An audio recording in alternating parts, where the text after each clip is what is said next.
Le Seigneur lui demanda: Que tiens-tu à la main? Un bâton. Jette-le à terre. Exode 4, 2, 3.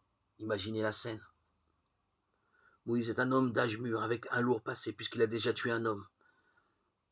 Un fugitif, loin du pays de sa naissance, obligé de survivre en gardant des troupeaux alors qu'il avait des années auparavant un avenir brillant devant lui.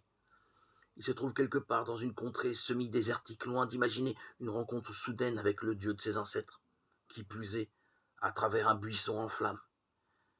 Mais Dieu aime surprendre. Une fois la surprise passée, s'ensuit un dialogue long et étrange entre Moïse et le Créateur de l'univers, le Dieu Tout-Puissant, qui tente de convaincre le berger récalcitrant, qu'il a un plan pour se servir de lui afin de libérer le peuple hébreu. Moïse n'est pas facile à convaincre. Le sommes-nous lorsque Dieu nous appelle à accomplir une tâche spécifique? Mais tous les arguments divins semblent échouer. Moïse n'est pas vraiment tenté de jouer le jeu. Alors Dieu lui pose cette question, apparemment sans rapport avec la discussion. Que tiens-tu à la main? On serait décontenancé pour moi. Il répond: un bâton. Probablement en se demandant ce que cela signifie. Dieu lui intime alors de le jeter à terre. Deux leçons se dégagent de ce dialogue. Quand Dieu nous pose une question singulière ou peu raisonnable, ne soyons pas tentés de passer outre. Répondons-lui avec sincérité.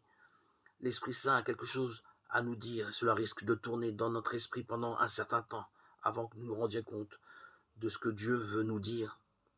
Ce que nous avons à la main, un talent spécifique par exemple, un don particulier, entre les mains de Dieu peut être transformé en bénédiction pour les autres. Acceptons de le jeter par terre